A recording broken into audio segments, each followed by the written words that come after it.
I have been agonising over this for so long now, but now the time has finally arrived.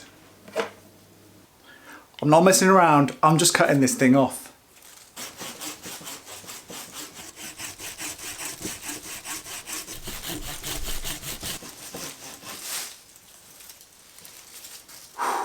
That was intense. I've not done a diagonal sloping cut, I've done a flat cut, trimmed the cut edges and popped some cut paste on. I'll allow the tree to do its thing and compartmentalise the cut, and then I'll come back at a later date and dress the wound better so that it can heal with a much cleaner, more attractive finish than just being stumped. I really didn't like that apex, and getting rid of it has been on my mind since I got this tree, but I kept talking myself out of it. I just think that I can build a better apex. It's going to add some time to the development of this tree, but I've decided that I'm in it for the long haul anyway. I might as well create the tree that I'm absolutely happy with, rather than putting up with some of the aspects that I just did not like. And here's a potential pot that I've lined up for the hornbeam. This is a Gordon Duffet pot. Lovely oval shape with a gorgeous blue antique crackled glaze.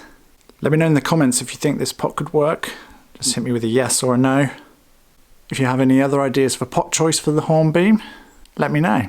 With that decision made, I'm now going to come in and start from the top and make some decisions, working my way down the tree, adjusting to that dramatic change that's been made and set the tree up for its future style.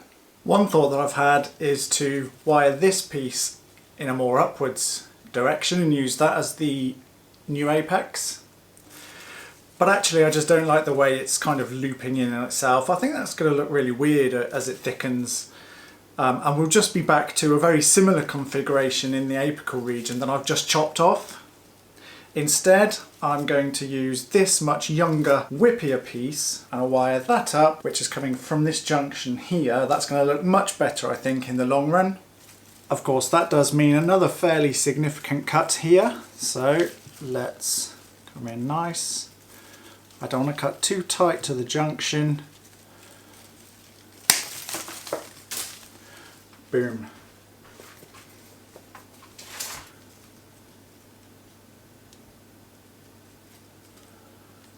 So now that I've freed up some space, this branch can come up into this area. I'll wire this one just up just a touch so it's less on the horizontal, and then we'll put this into the apical region.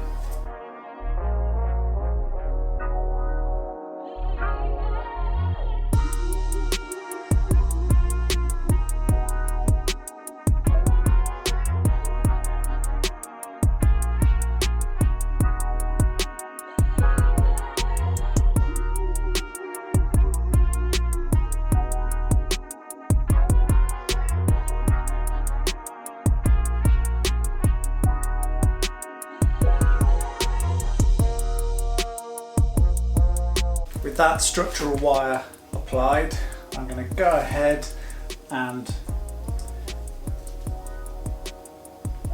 tweak the positions of these thicker branches.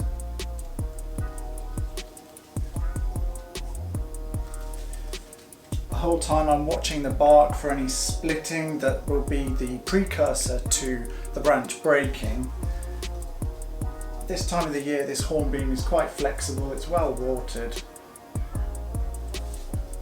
That's looking nice. And then I've left a little tag of wire just in case I need to do another little half a turn.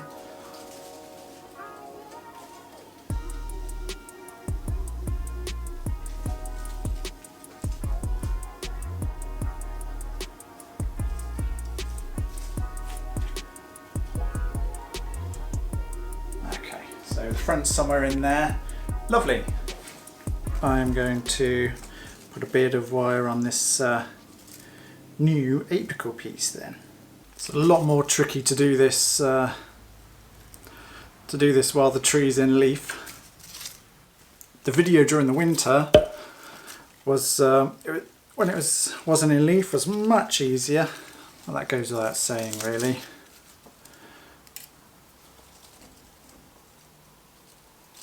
So I'm using wire that's a little bit heavier than I need because we've had quite a windy year, and with some of these leaves getting quite large, the branches have easily been blown out of place. So I've gone with a bit of a heavier gauge. It might not look as nice, but at least I know that once it's set in position, it's not going to move, or it hopefully won't move. Right, so I've tweaked this into a better position, tried to tease these secondary branches into a little bit of a nice shape. They'll need to be wired as well, I expect. This has dropped down a little bit, and then I've just positioned this bit again into its own little space, with hopefully the leaves facing the sunlight. Looking at it, I think this is now far too long. We've got a bud here and a nice piece of ramification here, so I am actually going to drop the length of that back. Here we go.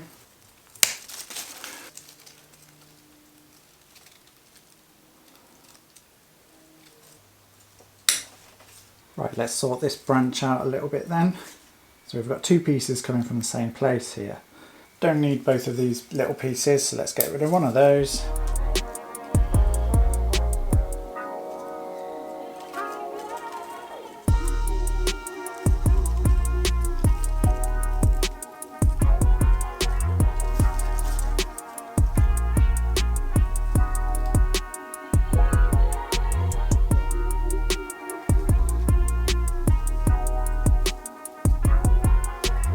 Similarly with this branch, we've got a little bit too much length, and it splits nicely into two here. So again, I'm just going to come in.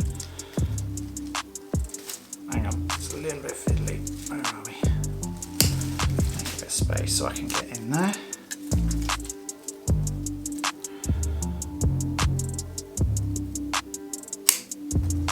Take it back to this piece and this piece, that's much better.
So I've got some wire on these branches now. I've tweaked some of the branches towards the apex of the main sub-trunk.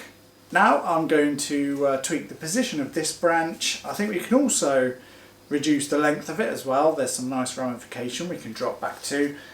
And I'm also going to think about reducing the height of the apex of the secondary sub-trunk.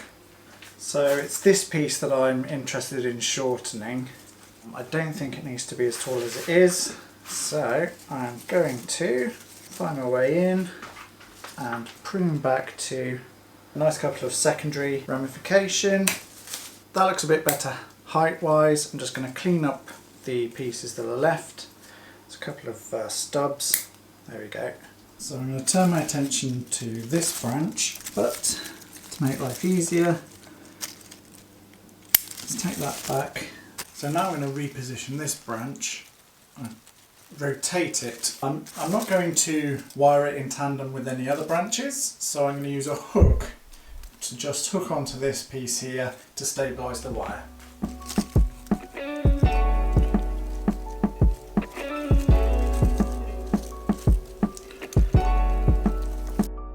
Just want be careful that the point of the wire isn't digging into the bark.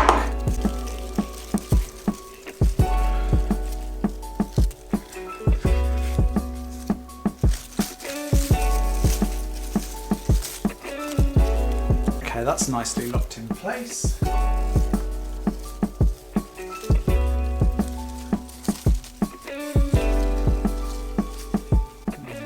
Bend my branch into the position that I need. I've got a nice tail in case I need to do a few more turns.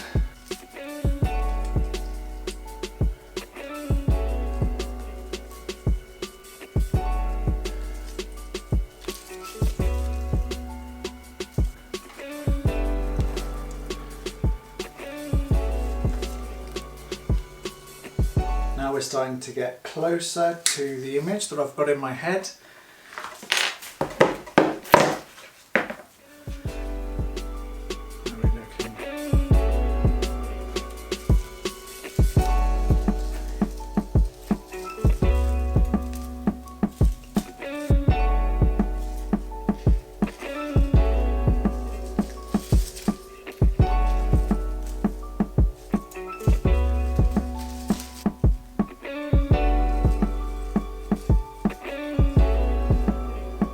Just down here, I'm going to give this little branch a chance to exist in the design.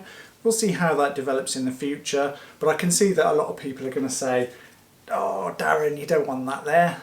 That's alright, I'll give it a chance, I can always cut it off later. It's a week or so later now, and during that time I've been messing around with the apex a little bit, and one or two of the branches I've tweaked somewhat. So let's do a rotation for you.